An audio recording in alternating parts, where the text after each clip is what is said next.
Shalom. Shalom. Selamat pagi Bapak Ibu jemaat yang terkasih dalam Tuhan kita Yesus Kristus. Kita akan memasuki kebaktian Minggu Prapaskah yang pertama di hari Minggu 6 Maret 2022. Saudara yang dikasihi Tuhan, marilah kita syukuri kehidupan yang penuh liku ini. Walau suka duka silih berganti, pahit manis datang dan pergi. Meski semangat pasang surut, hidup harus terus berlanjut. Tuhan mengundang kita dalam ibadah ini untuk memulihkan daya juang menghadapi kehidupan. Mari Bapak Ibu kita akan pujikan kidung dari NKB 42 bait yang pertama dan ketiga, Fajar Menyingsing. Kami undang untuk bangkit berdiri.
Pertolongan kita adalah di dalam nama Tuhan yang menjadikan langit dan bumi.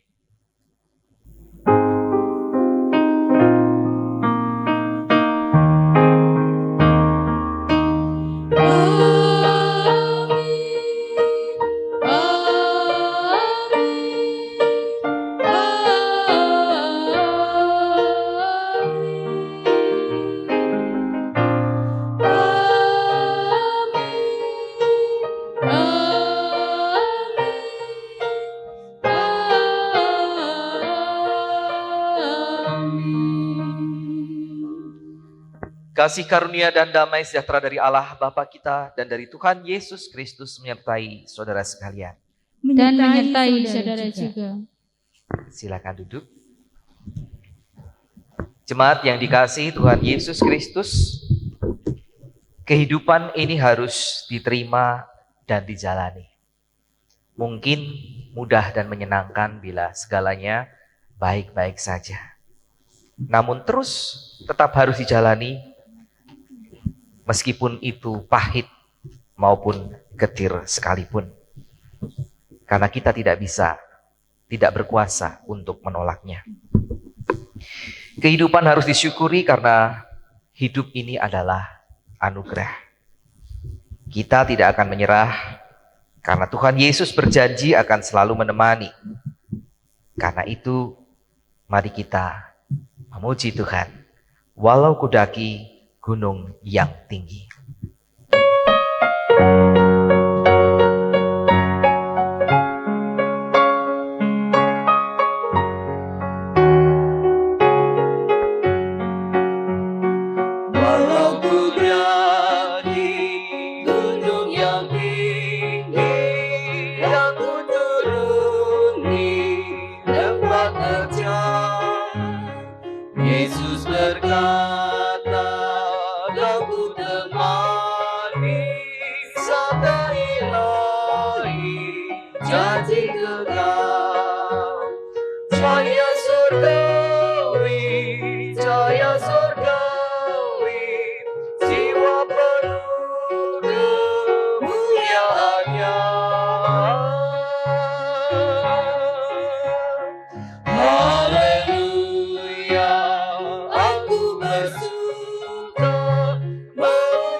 tak melingkupi bagiku Yesus tampak jelas.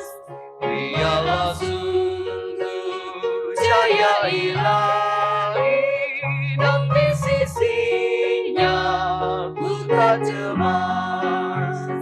Cahaya surgawi, jiwa penuh kemuliaannya. Haleluya, aku bersuka memuji Yesus, pemiliknya. Jemaat yang dikasihi Tuhan Yesus Kristus, Tuhan Yesus mengingatkan kepada kita tentang hukum yang terutama. Supaya kita mengasihi Tuhan dengan lebih sungguh, dengan segenap jiwa kita, dengan segenap kekuatan dan dengan segenap akal budi kita. Dan tak lupa, dari itu kita juga harus mengasihi sesama kita, manusia seperti kita mengasihi diri kita sendiri. Namun pada kenyataannya, kita lebih sering mengasihi diri sendiri daripada Tuhan dan sesama. Maka saat ini kita boleh menyatakan penyesalan dan pertobatan di hadapan Tuhan dan sesama dengan diiringi NKB 9. Bait yang pertama, engkau sabar menanti.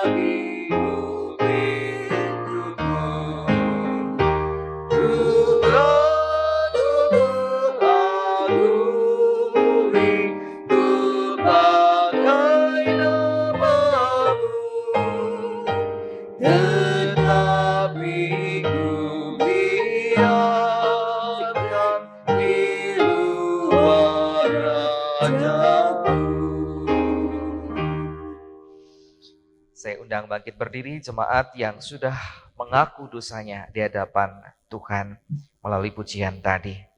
Terimalah berita anugerah dan dari kesaksian firman Tuhan dalam 1 Korintus pasal 10 ayat 13 demikian. Pencobaan-pencobaan yang kamu alami ialah pencobaan-pencobaan biasa yang tidak melebihi kekuatan manusia. Sebab Allah setia dan karena itu Ia tidak akan membiarkan kamu dicobai melampaui kekuatanmu.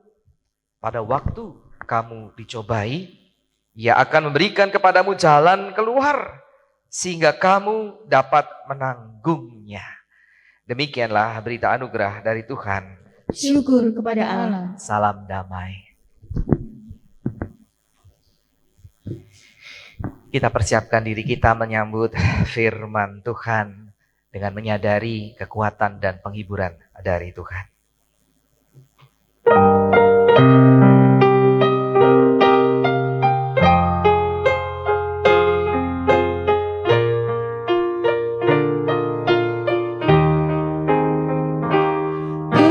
Kekuatan serta penghiburan diberikan Tuhan padaku.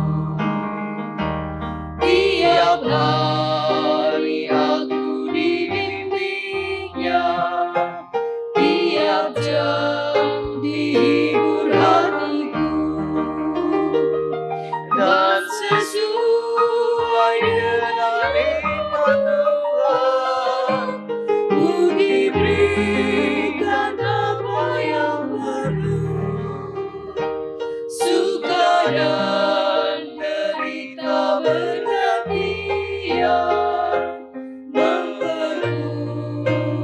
imanku. Silakan duduk.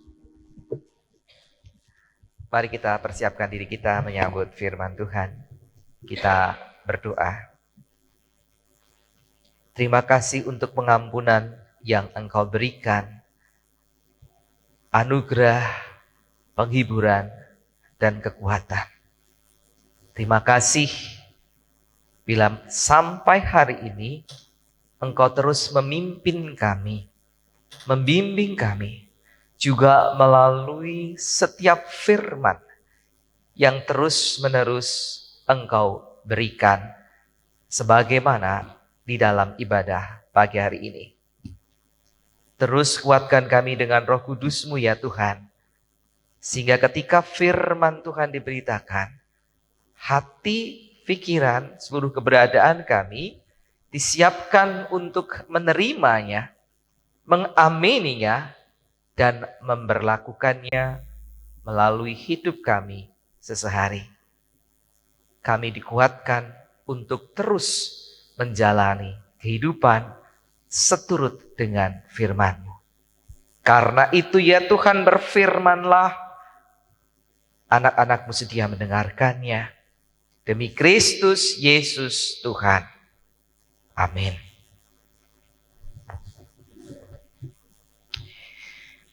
Injil Tuhan Yesus Kristus pada pagi hari ini dibacakan menurut Injil Lukas pasal yang keempat, ayat yang pertama sampai dengan ayatnya yang ke-13. Pencobaan di padang gurun. Bagian ini merupakan kelanjutan dari peristiwa pembaptisan Yesus, di mana bagian akhir dari berita itu terdengar suara dari langit, "Engkaulah anakku yang kukasihi, kepadamulah aku berkenan." Mari kita menyimak Injil Tuhan Yesus Kristus demikian. Yesus yang penuh dengan Roh Kudus kembali dari sungai Yordan, lalu dibawa oleh Roh Kudus ke padang gurun. Di situ ia tinggal 40 hari lamanya dan dicobai iblis. Selama di situ ia tidak makan apa-apa. Dan sesudah waktu itu ia lapar. Lalu berkatalah iblis kepadanya, "Jika engkau anak Allah, suruhlah batu ini menjadi roti." Jawab Yesus kepadanya, "Ada tertulis, manusia hidup bukan dari roti saja." Kemudian ia membawa Yesus ke suatu tempat yang tinggi. Dan dalam sekejap mata ia memperlihatkan kepadanya semua kerajaan dunia. Kata iblis kepadanya, "Segala kuasa itu serta kemuliaannya akan kuberikan kepadamu. Sebab semuanya itu telah diserahkan kepadaku. Dan aku memberikannya kepada siapa saja yang kukehendaki. Jadi, jikalau engkau menyembah aku, seluruhnya itu akan menjadi milikmu." Tetapi Yesus berkata kepadanya, "Ada tertulis, engkau harus menyembah Tuhan Allahmu, dan hanya kepada Dia sajalah engkau berbakti." Kemudian ia membawa Yesus ke Yerusalem dan menempatkan Dia di bubungan bait Allah, lalu berkata kepadanya, "Jika engkau anak Allah, jatuhkanlah dirimu dari sini ke bawah. Sebab ada tertulis, mengenai engkau, Ia akan memerintahkan malaikat-malaikatnya untuk melindungi engkau. Dan mereka akan menatang engkau di atas tangannya, supaya kakimu jangan terantuk kepada batu." Yesus menjawabnya, katanya, "Ada firman, jangan engkau mencobai Tuhan Allahmu." Sesudah iblis mengakhiri semua pencobaan itu, ia mundur daripadanya dan menunggu waktu yang baik. Demikianlah Injil Yesus Kristus. Yang berbahagia adalah mereka yang setia mendengarkan firman Tuhan dan yang memeliharanya di dalam kehidupan hari lepas hari. Hosiana.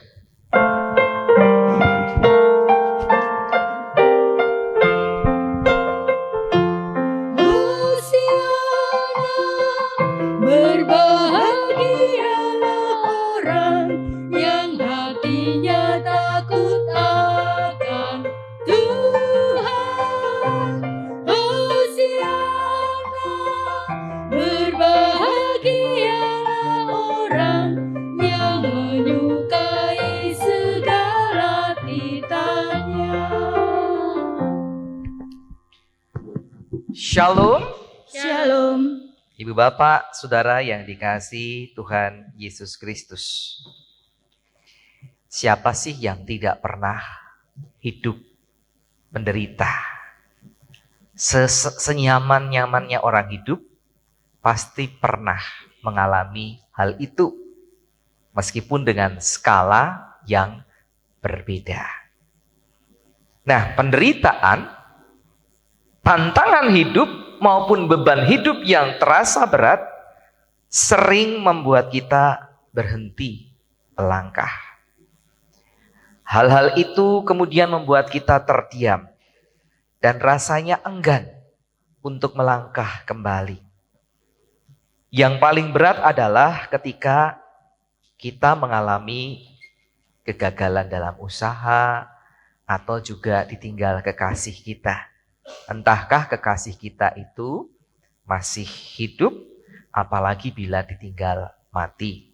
Kekasih yang dimaksud ini bukan hanya belahan jiwa, suami istri, tetapi juga orang tua ataupun anak. Yang agak ringan mungkin adalah ketika ada orang yang menegur kita. Misalnya atasan menegur kita atas kesalahan yang tidak sengaja kita buat. Pada saat itu rasanya dunia seketika berhenti berputar. Seolah di depan itu gelap atau juga tidak lagi ada harapan. Nah, bagi kita yang mempunyai sahabat atau saudara-saudara yang paham, pada saat itu biasanya mereka akan memberikan semangat. Paling tidak dengan kata-kata yang sabar ya bro, yang kuat. Ya. Dan ingat, selalu andalkanlah Tuhan. The show must go on. Hidup ini harus terus berjalan. Apapun kenyataan yang engkau alami hari ini. Lalu dalam hati kita bisa menanggapi dengan bicara dalam hati, yang ngomong sih enak. Ya. Ngomong enak. Tapi yang merasakan ini loh sakit. Beratnya minta ampun. Nah karena itu dalam keadaan yang sangat menyesak, sampai-sampai ada orang yang berpikiran cepat berani mengambil keputusan untuk bunuh diri. Dengan berbagai macam alasan tentunya. Seperti yang saya sayangkan pernah terjadi pada salah seorang teman. Ya bisa katakan bisa akrab lah. Karena permasalahan dengan istrinya menuntut cerai begitu ya. Kemudian dia suatu sore mengajak anaknya jalan-jalan di rel kereta api dan membiarkan mereka berdua tertabrak kereta. Ini fakta kejadian sungguh yang sangat mengenaskan. Saya tidak ingin berlama-lama dengan cerita tersebut atau mendalaminya, tapi yang jelas dari kisah nyata ini menunjukkan bahwa untuk berjalan terus menghadapi beban hidup sangat tidak mudah. Apalagi bagi beberapa orang tertentu. Semoga kita, ibu bapak saudara yang hadir di sini bukan salah seorang di antaranya. Namun demikian ibu bapak saudara, kisah pencobaan Yesus pencobaan kepada Yesus maksud saya, mengajarkan pada kita untuk melihat beberapa hal supaya kita punya kekuatan untuk berkata, apapun yang terjadi, hidup harus terus berlanjut sebagaimana tema kita pada hari ini, pada Minggu Paskah yang pertama ini. Mari kita lihat, ada 5 pelajaran. Pelajaran pertama. Dan ini sesungguhnya luar biasa Ibu Bapak Saudara. Karena kemudian kita punya pemahaman begini. Jangankan saya, jangankan engkau saudara-saudara, atau kita semua yang mengalami cobaan. Ternyata cobaan dalam kehidupan Kristus sendiri juga mengalaminya. Ya, ini hal yang luar biasa yang pertama harus kita pahami. Ternyata bukan cuma kita. Kristus pun mengalaminya. Bukan sekali. Bukan 3 kali sebagaimana kita baca ini. Berkali-kali. Bahkan cobaan yang terbesar adalah pengalaman Yesus di kayu salib. Kematiannya bagi seluruh umat manusia. Nah, bacaan Minggu Paskah pertama ini menunjukkan, saya melihatnya sebagai cobaan menuju pelantikannya menjadi sama seperti manusia. Menjadi manusia yang sejati. Sang Firman dulunya, ya dalam prosesnya, menanggalkan segala kekuasaan dan kemahamuliaannya dari sisi Bapa. Kalau nggak begitu nggak bisa jadi manusia. Ditanggalkan itu segala kekuasaannya itu, kemuliaannya. Dia diproses menjadi manusia sehingga dalam pengakuan iman katakan dikandung dari Roh Kudus. Kemudian dilahirkan dari perawan Maria. Seluruh kemanusiaan kemudian dimiliki oleh Yesus. Walaupun sesungguhnya ia adalah Allah yang sejati. Nah, pembuktiannya. Sebagai seorang manusia, Yesus dikatakan bisa merasakan lapar. Dan pasti juga haus. Kalau tidak, buat apa ada kisah ini? Kalau Yesus tidak bisa merasakan lapar, buat apa dia berpuasa selama 40 hari, 40 malam?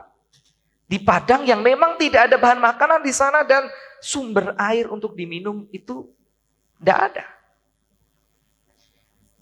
Jadi kalau Yesus gak bisa merasa lapar, ya buat apa puasa? Wong Yesus gak bisa merasakan lapar. Tapi adanya puasa di sana berarti Yesus bisa merasakan lapar. Beberapa manusia biasa memang terbukti mampu menghadapi puasa ngebleng 40 hari 40 malam itu. Manusia biasa ada yang mampu melakukannya. Namun demikian perlu kita sadari juga. 40 hari 40 malam tanpa makan dan minum sudah pasti membuat seorang manusia berada dalam kondisi yang paling lemah ya dalam kehidupannya. Sehingga pasti ada medis ya, para medis yang siap untuk menolong dia ketika 40 hari 40 malam itu selesai. Tapi bagi Yesus cobaan ini belum selesai. Justru bagi iblis, ini baru awal pencobaan bagi Yesus. Saat yang tepat untuk mencoba Yesus adalah saat terlemah seorang manusia. Karena itu mengambil waktu 40 hari, 40 malam. Itu saat yang sangat tepat menurut iblis untuk melancarkan serangan cobaannya. Itu yang pertama. Ya, jangankan kita, Tuhan juga mengalami cobaan. Yesus yang sebagai manusia itu. Yang kedua, kita bisa melihat dalam setiap pencobaan itu, Tuhan Yesus selalu menjawab percakapan dengan mengatakan ada tertulis atau ada firman. Ini artinya pelajaran yang kedua, untuk menghadapi cobaan, Yesus harus memahami firman. Yang sebetulnya bukan masalah bagi Yesus, karena kita tahu dalam Yohanes pasal 1, dikatakan dia adalah firman yang menjadi manusia. Jadi tidak masalah. Tetapi itu juga mengajarkan kepada kita, kalau kita mau menang dalam menghadapi cobaan sehingga kemudian hidup itu bisa terus berlanjut, kita harus punya pemahaman tentang Tuhan, tentang firman Tuhan yang benar. Sehingga ketika ada masalah, kita selalu ingat, oh Tuhan pernah ngomong seperti ini. Dan firman Tuhanlah yang menjadi senjata yang menguatkan kita untuk menghadapi cobaan sehingga hidup akan terus berlanjut. Orang yang biasa mendengar firman, merenungkannya dan memeliharanya sebagaimana diungkapkan di depan ketika pembacaan firman selesai, maka dia akan senantiasa ingat firman Tuhan itu menguatkan dia untuk terus berjalan. Dan ini yang diajarkan oleh Yesus. Itu pelajaran yang kedua. Kemudian kita lihat cobaan-cobaannya. Dari seluruh cobaan yang diperhadapkan iblis pada Yesus, kalau saya memperhatikan, dan ibu bapak juga bisa melihatnya, ini seperti ujian eksistensial Yesus sebagai manusia. Atau ujian untuk melihat keberadaan Yesus sebagai manusia. Karena Yesus adalah juru selamat manusia, maka selain dia adalah Allah, dia juga harus manusia. Ujiannya di sini. Kalau Yesus tidak siap, maka dia tidak pantas menjadi Mesias. Dan sudah pasti 3 cobaan yang diberikan iblis itu membuat Yesus gagal total. Tapi kita lihat, tidak seperti yang diharapkan iblis. Dan kita lihat pelajaran yang ketiga, melalui cobaan yang pertama. Ketika Yesus lapar itu, lalu iblis berkata, "Jika engkau anak Allah, suruhlah batu ini menjadi roti." Apa jawab Yesus? Ada tertulis. Apa yang tertulis? Manusia hidup bukan dari roti saja. Ini ada yang menarik. Iblis mencoba Yesus dengan meragukan keanak-alahannya. Jika engkau anak Allah. Ini kan seperti meragukan ya. Jika engkau anak Allah. Tapi Yesus menjawab dalam status kemanusiaannya. Kalau enggak kan dia ngomong, iya aku memang anak Allah. Karena itu begini, enggak. Yesus menjawabnya sebagai manusia.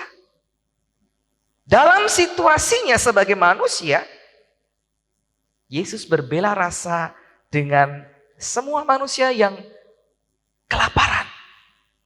Ya. Yang kata Yesus, yang dapat hidup ya, itu tidak melulu dari roti saja. Roti memang bisa memberikan kehidupan. Tetapi tidak melulu dari itu saja. Lah apa itu? Ya. Lukas dalam bacaan ini tidak mengungkapkan apa. Tapi dalam bacaan lain ada ya, kita tahu. Ya, dari setiap firman Allah. Tapi ini tidak. Seperti disimpan. Apa itu? Nah, disimpan dalam jawaban-jawaban selanjutnya. Pelajaran ketiga ini apa? Artinya hidup manusia itu tidak bergantung pada makanannya saja. Ada hal lain yang juga penting, bahkan lebih penting. Jadi kalau sampai kita nggak bisa makan, nggak usah khawatir. Tidak membuat kita mati. Itu janji Yesus. Karena manusia hidup bukan hanya dari makanan saja, dari roti saja. Kalau engkau melihat yang lain, engkau pasti akan mengalami kehidupan. Apa itu? Nah, ini pelajaran yang keempat. Melalui cobaan yang kedua. Ketika Yesus dibawa ke tempat yang tinggi, diperlihatkan kemegahan dunia, kerajaan dunia dengan segala harta bendanya. Ya. Iblis berkata, segala kuasa itu serta kemuliaannya akan kuberikan kepadamu, sebab semuanya itu telah diserahkan kepadaku. Dan aku memberikannya kepada siapa saja yang kukendaki. Jadi, jikalau engkau menyembah aku, seluruhnya itu akan menjadi milikmu. Nah, di sini kemudian terlihat iblis menanggapi jawaban Yesus yang pertama tadi. Iblis menangkap bela rasa Yesus pada manusia. Iblis melihat Yesus memposisikan diri sebagai manusia. Karena itu baik. Mungkin begitu ya kata iblis, pemikiran iblis baik. Karena engkau memposisikan diri sebagai manusia, maka pasti engkau butuh kekuasaan dan kemuliaan yang nanti akan berguna bagi karya Yesus. Untuk semua manusia yang rencananya diselamatkan, Yesus. Ya, kekuasaan kemuliaan itu mudah. Kalau Bapak Ibu kita punya kekuasaan, ya, punya kemuliaan, kita bisa memanfaatkan sumber daya itu untuk melayani orang-orang yang berkekurangan. Gampang sebetulnya. Itu yang difikirkan, ditawarkan oleh iblis. Dan caranya mudah. Hanya dengan menyembah iblis saja, maka setiap kemudahan dari pelayanan Yesus nantinya akan diberikan oleh iblis. Enggak, apa jawab Yesus? Kembali dia mengatakan, ada tertulis, engkau harus menyembah Tuhan Allahmu dan hanya kepada Dia sajalah engkau berbakti. Nah, sekali lagi, Yesus masih memposisikan dirinya sebagai manusia yang harus menyembah Allah penciptanya, bukan yang lain. Sekalipun itu sesuatu yang dianggap berharga, tidak ada alasan untuk menyembah yang memberi itu.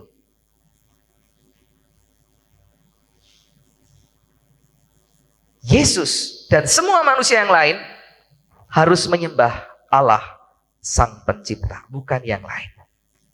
Dari pelajaran yang keempat ini, ya, menunjukkan bahwa hal yang memberi hidup di depan tadi, selain makanan adalah apa? Otoritas ilahi. Otoritas itu adalah sebuah hak, ya. Otoritas ilahi sebuah hak yang hanya dimiliki oleh Tuhan. Kekuasaan, kemuliaan, pujian, itu hanya diberikan kepada Tuhan, bukan kepada yang lain. Kalaupun kita kemudian hormat bendera atau menghormati pemimpin, itu bukan sebuah penyembahan. Ya. Itu penghargaan saja. Tapi ketika kita menyembah, ketika memuji, memuliakan, hanya kepada Tuhan saja. Otoritas ilahi ini lebih penting daripada kekuasaan. Lebih penting daripada kekayaan, kemuliaan, atau segala sumber kehidupan, makanan seperti yang di awal tadi. Di sini Tuhan mengingatkan, jangan gadaikan imanmu pada yang lain. Dan ketika orang berada dalam pencobaan seringkali ada tawaran, ayo ikut aku maka cobaanmu akan selesai. Jangan gadaikan imanmu pada yang lain. Dan akhirnya pelajaran yang kelima, yaitu melalui cobaan yang ketiga, Yesus dipindah dari tempat yang tinggi tadi ke Yerusalem, ke bubungan bait Allah. Lalu iblis berkata, jika engkau anak Allah, jatuhkanlah dirimu dari sini ke bawah.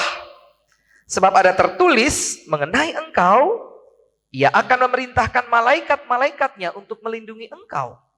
Dan mereka akan menatang engkau di atas tangannya, supaya kakimu jangan terantuk kepada batu. Mungkin iblis kemudian menanggapi percakapan yang kedua tadi. Baiklah, kalau engkau tidak mau tunduk padaku, mungkin engkau mau disambut sebagai Allah yang turun ke bumi dan dimuliakan oleh orang-orang saleh yang ada di bait Allah. Tidak ada kalimat itu, tetapi mari kita bayangkan. Apa coba? Tujuannya iblis membawa Yesus ke bubungan bait Allah. Memang itu tempat yang tinggi. Tetapi bukan tinggi sekali juga. Di bubungan bait Allah itu, iblis meminta Yesus menjatuhkan diri ke bawah. Kalau manusia biasa ya mati ya.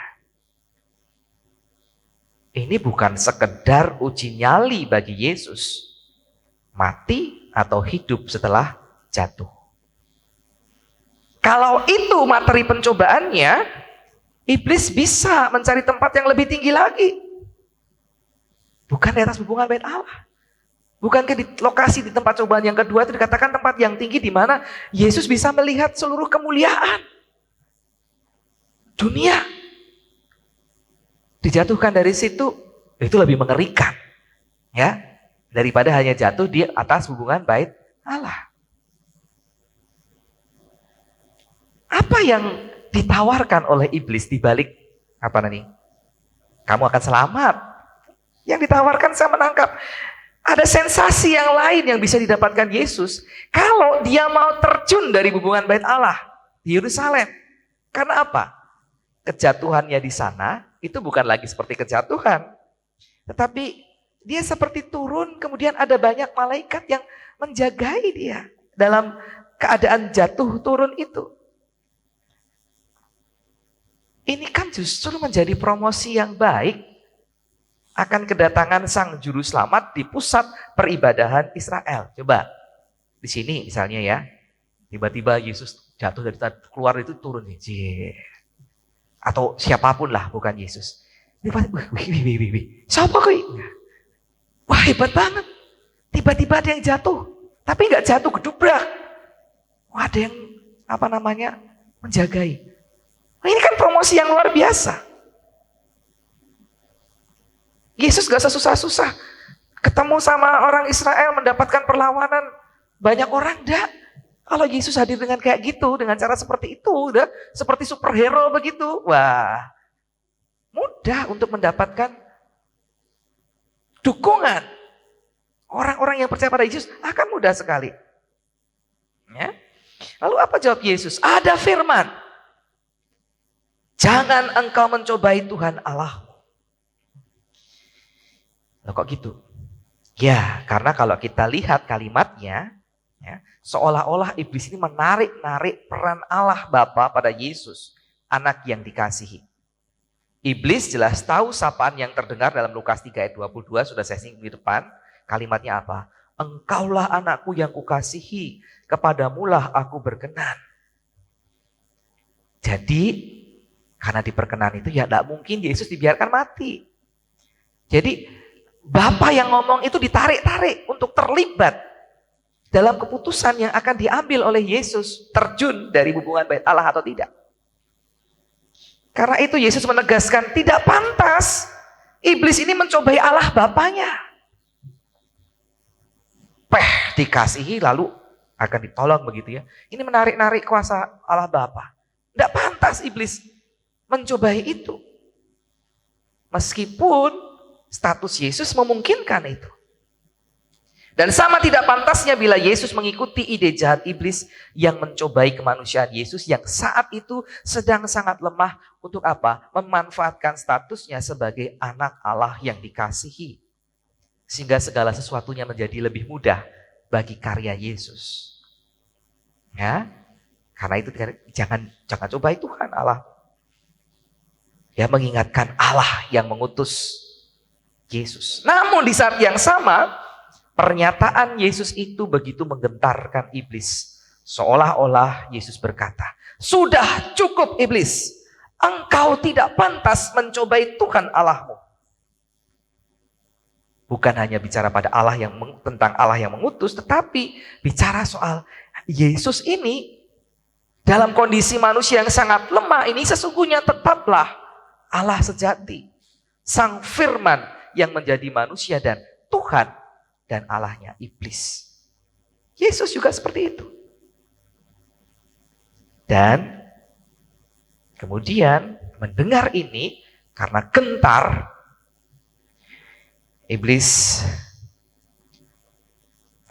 meninggalkan tempat itu, mencari waktu yang baik bagi iblis untuk mencoba Yesus kembali.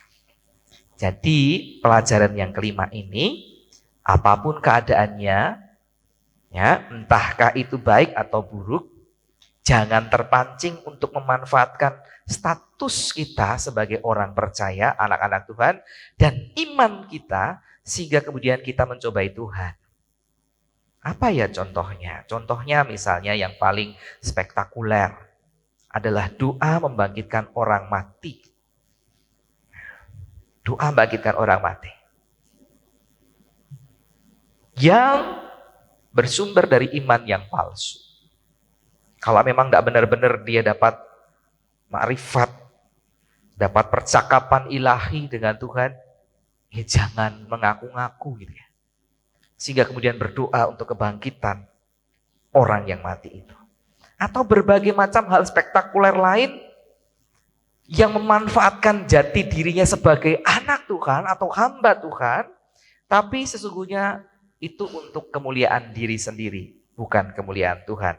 Tipis sebetulnya, hanya nanti waktu yang akan membuktikan ini benar atau enggak. Jangan-jangan ini adalah sebuah upaya mencobai Tuhan. Jadi ibu bapak saudara, ketika kita menghadapi berbagai macam pergumulan, sehingga kemudian kita punya semangat untuk hidup terus berlanjut, kita perlu belajar 5 hal itu. Ya, yang pertama adalah kita tanamkan dalam diri kita. Ketika kita mengalami cobaan, jangankan aku, Tuhan juga mengalami tantangan hidup yang berat. Namun Tuhan menang. Ya, ketika dicobai Yesus menang. Karena itu aku pun bisa menang ketika aku mengikuti jalan Yesus. Ya, ingat, ketika kita berada dalam cobaan, kita ingat, jangankan aku, Tuhan sudah lebih dulu juga dicobai, tapi menang. Karena itu bersama dengan Yesus menghadapi cobaan ini, aku pasti menang. Itu yang pertama, dipegang itu. Yang kedua, supaya kita bisa punya keyakinan hidup harus terus berlanjut, maka kita harus setia. Mendengarkan, merenungkan, memahami, menghidupi firman Tuhan. Sehingga ketika ada pergumulan selalu kita ingat, oh Tuhan pernah ngomong gini, oh pasti aku tidak akan ditinggalkan. Tuhan pasti menguatkan aku. Ya, selalu ingat firman Tuhan. Itu yang kedua. Yang ketiga, tumbuhkan kepercayaan kita, iman kita. Bahwa kehidupan yang menderita, bahkan berkekurangan sampai kayaknya tidak bisa makan, itu tidak akan bikin kita mati. Orang-orang Kristen tidak akan mati karena kelaparan. Karena apa? Karena ada orang Kristen lain yang akan menolong dia, membantu dia, digerakkan Tuhan untuk menghidupi dia. Ya, ini percaya. Orang Kristen, anak Tuhan, tidak akan hidup menderita dalam kekurangan. Tidak akan membuat mati. Kekurangan mungkin, tetapi itu nggak akan membuat mati. Yang keempat, perhatikan. Otoritas ilahi yang membuat kita hidup.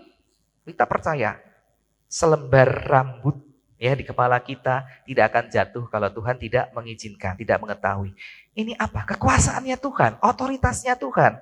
Karena itu gantungkanlah kehidupan kita pada otoritas Tuhan yang memberi kita hidup. Jangan berpaling dari Tuhan karena iming-iming hal-hal duniawi yang diberikan oleh selain Tuhan. Nah, itu yang keempat. Dan yang kelima, ya, karena kita orang percaya yang diberkati Tuhan, jangan juga terpancing untuk memanfaatkan status kita sebagai anak-anak Allah demi keuntungan kita pribadi yang tanpa disadari sudah melakukan pencobaan kepada Allah. Apapun itu. Ya, seperti contoh yang saya sebutkan di depan tadi. Nah, bagaimanapun ibu bapak saudara, iblis selalu menanti kita. Kalau kita mengalami penderitaan, hati-hati. Di situ kemungkinan terbesar iblis akan mencoba kita lebih kuat lagi. Karena itu berhati-hatilah dan teladanilah Kristus. Supaya perjalananmu tidak akan berhenti, terus berlanjut, dan hanya akan berhenti ketika Bapa memanggilmu pada kemuliaan abadi bersamanya. Tapi selama Tuhan mengizinkan kita berjalan menapaki kehidupan ini, terus berjalanlah bersama teladan kasih Kristus, baik maupun buruk keadaannya. Ingat, hidup harus terus berlanjut. Dan teladanilah upaya Kristus untuk terus melanjutkan pelayanannya. Tuhan menolong kita. Amin. Mari kita berdoa. Terima kasih untuk firman-Mu. Ini bukan kisah superhero. Keperkasaan Tuhan untuk menghadapi cobaan. Tetapi ini adalah pembelajaran iman. Bagaimana caranya supaya sama seperti Tuhan mengalahkan pencobaan dari iblis. Maka kami sebagai anak-anak Tuhan juga dimampukan untuk mengalahkan pencobaan iblis itu. Sehingga kami dapat terus melanjutkan kehidupan. Tolong kami, karena prakteknya tidak mudah. Tapi kami percaya, bersama dengan Engkau ya Tuhan, kami dimampukan melaluinya dan keluar sebagai pemenang. Kami bersyukur untuk itu. Di dalam Tuhan Yesus Kristus. Amin.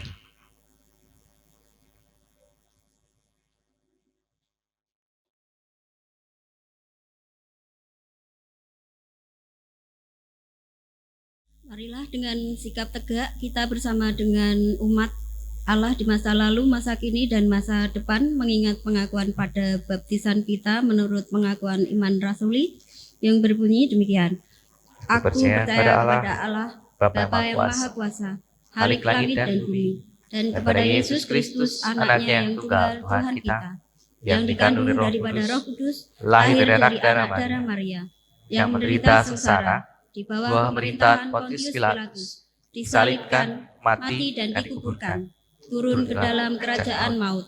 Pada hari yang ketiga, bangkit pula dari antara orang mati, naik ke surga, duduk di sebelah kanan Allah, Bapa yang Maha Kuasa, dan dari sana ia akan datang untuk menghakimi orang hidup dan yang mati. Aku percaya pada Roh Kudus, gereja yang kudus dan am, persekutuan orang kudus, pengampunan dosa, kebangkitan orang mati, dan hidup yang kekal. Amin. Silakan duduk kembali. Salam Bapak Ibu Saudara yang dikasihi Tuhan. Selamat pagi. Mohon perhatiannya sebentar untuk saya membacakan warta lisan GKI Gendok Indah Semarang, Minggu 6 Maret 2022. Yang pertama, segenap majelis jemaat mengucapkan selamat datang bagi jemaat yang baru pertama kali hadir di tempat ini. Jika ada, kami mohon untuk berdiri sejenak. Belum ada. Yang kedua, pada kebaktian hari ini, Minggu 6 Maret 2022, dilayani oleh Pendeta David Kristianto. Segenap jemaat dan majelis jemaat mengucapkan terima kasih atas pelayanan Bapak. Kami juga tidak lupa mengucapkan terima kasih kepada seluruh pelayan kebaktian hari ini. Tuhan Yesus memberkati. Yang selanjutnya, protokol kesehatan. Majelis jemaat mengucapkan terima kasih kepada anggota jemaat dan simpatisan yang hadir lebih awal sebelum ibadah dimulai dan selalu mengikuti protokol kesehatan. Dan bagi saudara yang merasa tidak enak badan, dimohon tidak mengikuti ibadah di gereja terlebih dahulu. Yang selanjutnya, katekisasi reguler. Majelis Jemaat GKI Gendok Indah membuka pendaftaran katekisasi reguler 2022 bagi jemaat yang ingin mendaftarkan anaknya yang berusia remaja dapat meminta formulir pendaftaran ke majelis jemaat seusai ibadah. Katekisasi dimulai hari ini tanggal 6 Maret 2022 pukul 9. Yang selanjutnya, berita kelahiran. Majelis dan Jemaat GKI Gendok Indah mengucapkan turut berbahagia atas kelahiran putra dari anggota jemaat, yaitu dengan diberi nama Senesirio Tarendra Usura Bunte, putra dari Bapak Christopher Novesius Fajar Isyadi dan Ibu Rina Marlita Bunte pada hari Selasa 1 Maret 2022. Tuhan memberkati agar putra mereka bertumbuh dalam pengenalan akan Tuhan Yesus dan orang tua dimampukan mendidik putra mereka menjadi anak-anak yang berkenan di hadapan Tuhan. Yang keenam, Bimbel Tunas Aksara. Yayasan Tunas Wacana kini membuka bimbingan belajar Tunas Aksara bagi anak playgroup sampai dengan kelas 6 SD dengan mata pelajaran Kalistung, yaitu matematika dan bahasa Indonesia. Informasi lebih lanjut dapat menghubungi Penatua Esni Yulianti dan Ibu Julina Serlin. Yang ketujuh, persidangan Majelis Jemaat dan Sensura Morum. Persidangan Majelis Jemaat Sensura Morum GKI Gendok Indah akan dilaksanakan pada hari Selasa 15 Maret 2022 pukul 19. Pemimpin Penatua Trianto Herlambang. bagi jemaat yang mempunyai saran tentang kehidupan bergereja dapat memberikan kepada majelis jemaat sebelum acara dimulai. Mohon kehadiran majelis jemaat. Yang kedelapan, selamat ulang tahun. Yang pertama, tanggal 28 Februari, yaitu Bapak Tomianto. Jika ada, kami mohon untuk berdiri sejenak. Selamat ulang tahun Pak Tomi, Tuhan memberkati. Yang kedua, tanggal 4 Maret, yaitu Ibu Sofia Martianing Tias. Kami mohon untuk berdiri sejenak. Selamat ulang tahun Bu Sofi, Tuhan Yesus memberkati. Dan tepat hari ini, tanggal 6 Maret, yaitu Ibu Dwi Retno Nugrahini. Beliau tidak hadir, jadi kita tidak menyanyikan lagu selamat ulang tahun. Kepada saudara-saudara yang berulang tahun, kami ucapkan selamat ulang tahun, panjang umur, Tuhan Yesus memberkati. Selanjutnya doa syafaat yang akan dipimpin oleh Bapak Pendeta David Kristianto.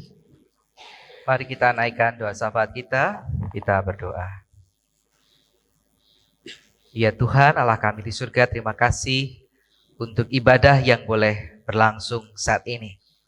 Engkau jagai, berikan kami kesehatan untuk setiap kami yang hadir. Dan bagi mereka yang tidak hadir pun Engkau juga memberkati, sehingga dalam keadaan apapun mereka boleh mendapatkan kasih karunia Tuhan. Bagi saudara-saudara kami yang sakit dan dalam pemulihan dari COVID, kiranya Engkau juga memberikan mereka kesabaran, dan pada waktunya mereka boleh bersuka cita karena pertolongan Tuhan yang luar biasa. Kami turut bersuka cita dengan saudara-saudara kami yang ditambahkan usia dalam minggu ini, untuk Bapak Tommy, untuk Ibu Sofi, dan Ibu Dwi Retno Nugrahani.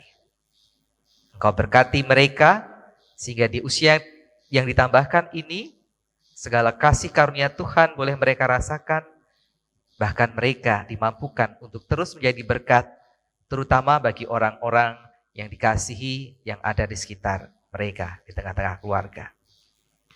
Kami juga berdoa ya Tuhan untuk setiap pelayanan yang boleh kami kerjakan, biarlah itu boleh memberi dampak positif bagi kami, supaya kami dapat senantiasa hidup berkenan di hadapan Tuhan. Secara khusus kami berdoa untuk TK Tunas Wacana dalam proses pendidikan anak-anak yang dipercayakan kepada kami. Biarlah para guru diberikan kekuatan, kesehatan, dan dimampukan menjadi teladan yang baik demi bertumbuhnya tunas-tunas bangsa yang taat, tunduk, senantiasa mengasihi Tuhan, dan jadi berkat untuk orang tua maupun bangsa dan negara. Kami juga berdoa untuk program bimbel yang dikembangkan, biarlah itu pun boleh menjadi berkat buat anak-anak kami. Kami berdoa untuk bangsa dan negara di tengah-tengah berbagai macam masalah, terkhusus menghadapi pergantian kepemimpinan di tahun 2024 yang gemanya sudah digaungkan mulai hari ini, mulai saat-saat ini, sehingga banyak sekali isu ataupun hoax yang tidak dapat dipertanggungjawabkan. Engkau tolong supaya Indonesia tetap mengalami damai sejahtera Tuhan di dalam kepemimpinan Bapak Jokowi. Tuhan berkati kami sebagai bagian bangsa ini terlibat dalam membangun masyarakat adil, makmur, sejahtera sesuai dengan kapasitas kami masing-masing. Tuhan juga berkati dunia di tengah-tengah pandemi dan di tengah-tengah ancaman perang. Tuhan kiranya turut campur untuk memberikan kedamaian di Ukraina saat ini. Kami berdoa untuk gereja-gereja Tuhan dimanapun berada terus menjadi terang, sehingga damai sejahtera Tuhan boleh dirasakan di dalam kehidupan mereka-mereka yang sedang dalam pergumulan. Karena itu kami juga berdoa untuk setiap anggota jemaat yang hadir maupun tidak hadir di dalam pergumulan mereka. Bersukacita bersama-sama dengan Mas Fajar dan Mbak Rina serta Bu Isni ketika engkau memberikan berkat seorang momongan di tengah-tengah keluarga ini. Dan kami juga berdoa untuk keluarga-keluarga kecil yang lain, supaya Engkau juga memberkati mereka, sehingga kebahagiaan dan sukacita juga boleh dialami oleh keluarga-keluarga ini, seturut dengan hikmat dan kasih Tuhan yang boleh kami lihat indah pada waktunya. Kami berdoa untuk setiap keluarga yang tengah bergumul dalam pergumulan kehidupan mereka, supaya kehidupan keluarga ini boleh senantiasa mengalami damai sejahtera Tuhan. Engkau menolong keluarga-keluarga ini menyelesaikan permasalahan, entahkah hubungan antara suami, istri, maupun orang tua, anak. Biarlah kasih Tuhan boleh menjadi dasar untuk mempersatukan keluarga-keluarga yang tengah dilanda kemelut. Kami berdoa untuk saudara-saudara kami yang membutuhkan pekerjaan, Engkau hadirkan pekerjaan yang layak buat mereka, buat mencukupi kebutuhan keluarga. Engkau juga mendengarkan doa saudara-saudara kami yang sampai saat ini merindukan pasangan hidup. Biarlah Engkau boleh hadirkan melalui pergaulan-pergaulan yang benar. Untuk mereka, anak-anak kami yang sedang bersekolah, Engkau juga berikan semangat kepada anak-anak kami sehingga meskipun dalam situasi pandemi, mereka terus boleh belajar dengan sebaik-baiknya, didukung oleh orang tua masing-masing. Terima kasih ya Tuhan, banyak hal yang kami ingin sampaikan, namun karena keterbatasan, biarlah Engkau menerimanya, karena semuanya ini kami haturkan kepada Bapa di surga, di dalam Tuhan Yesus Kristus yang sudah mengajar kami berdoa dengan doa yang sempurna.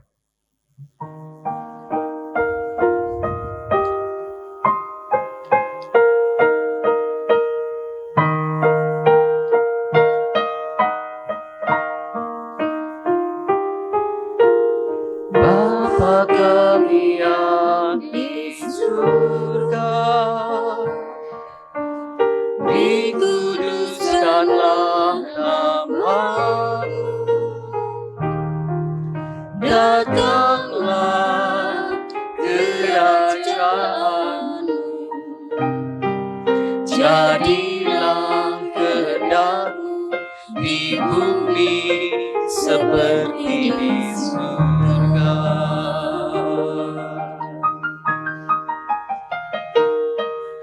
Berikanlah kami pada hari ini makanan kami yang secukupnya,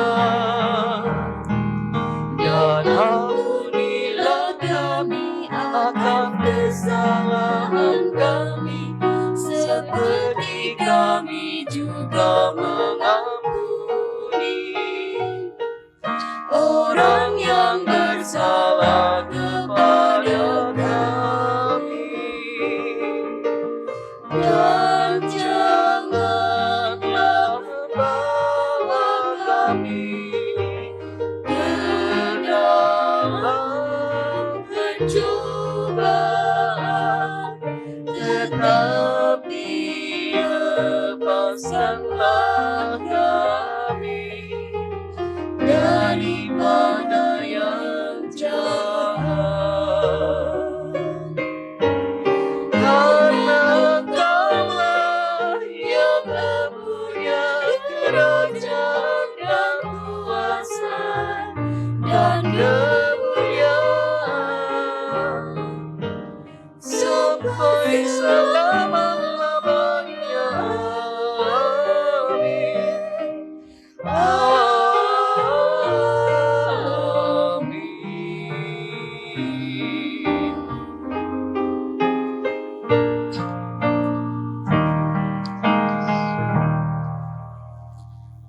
Tiba waktunya untuk kita memberikan persembahan kepada Tuhan yang berlandaskan pada firman-Nya. Marilah kita memberikan persembahan kepada Tuhan dengan berlandaskan pada firman-Nya yang terambil dari 1 Tawarikh 16 ayat 29.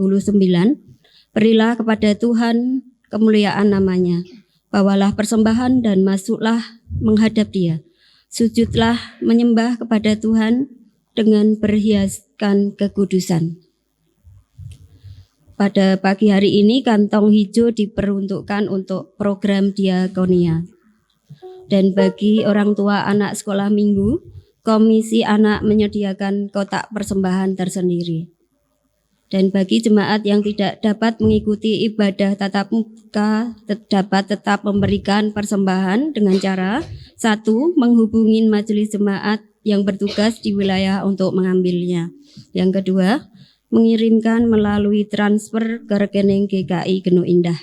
Yang ketiga, mengirimkan transfer melalui scan QRIS BCA yang ditempel di bangku jemaat. Jemaat kami undang untuk bangkit berdiri. Kita akan memujikan KJ 29 bait 1 dan 3 untuk persembahan kita pada pagi hari ini.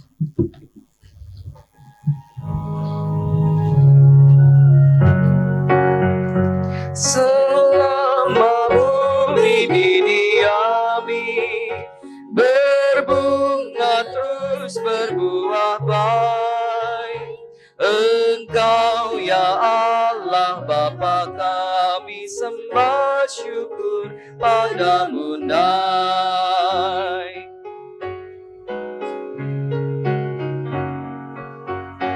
Burung di langit kau suapi, bunga di ladang berseri. Tak usah kami pun khawatir, seluruh hidup kau beri. Mari kita berdoa. Tuhan Allah Bapa kami yang bertata dalam kerajaan surga yang mulia, yang kami sembah di dalam nama Tuhan Yesus Kristus. Terima kasih Bapa untuk penyertaan-Mu di sepanjang kehidupan kami, sepanjang sepekan ini. Jika pada pagi hari ini kami membawa persembahan kami kepada Tuhan, kiranya Tuhan mau menerima, menyucikan, menguduskan persembahan ini untuk kemuliaan kerajaan-Mu di tempat ini. Berikan para majelis untuk bisa mengelola persembahan ini dan takut akan Tuhan. Bapa di surga, kami menyerahkan kehidupan kami selanjutnya hanya ke dalam tangan kasih kuasa-Mu. Kiranya Tuhan yang selalu ada untuk kami, menggandeng kami, menyertai kami, dan kuatkan kami selalu untuk berpegang teguh kepada Tuhan saja. Terima kasih Bapa di surga, kami naikkan doa persembahan ini. Di dalam nama Tuhan Yesus Kristus, Juru Selamat kami sudah berdoa dan mengucap syukur. Haleluya Tuhan, amin. Jemaat yang dikasihi Tuhan Yesus Kristus, hidup harus terus berlanjut. Dan hanya bisa kita alami dan jalani kalau hidup kita berpadanan di dalam Kristus. Dan biarlah kemudian dunia boleh melihat Yesus di dalam kita. Nyatakan Yesus di dalammu.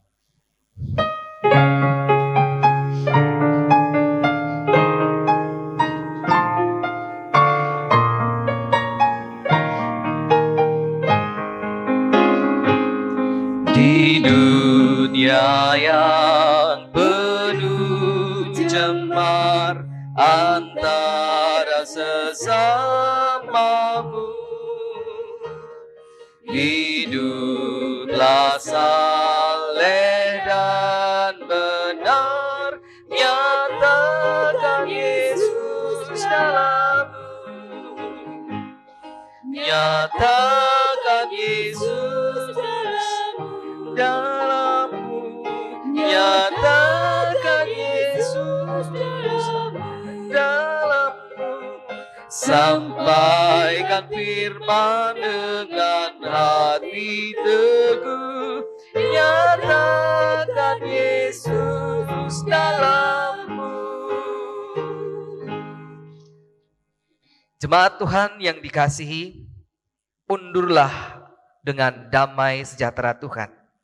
Lanjutkanlah kehidupan di jalan Tuhan, apapun yang terjadi. Dan sekarang, terimalah berkat Tuhan. Tuhan memberkati dan melindungi engkau. Tuhan menyinari engkau dengan wajah-Nya dan memberi engkau kasih karunia. Tuhan menghadapkan wajah-Nya kepadamu dan memberi engkau damai sejahtera dari hari ini sampai Maranatha Tuhan Yesus datang kembali. Amin.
sampai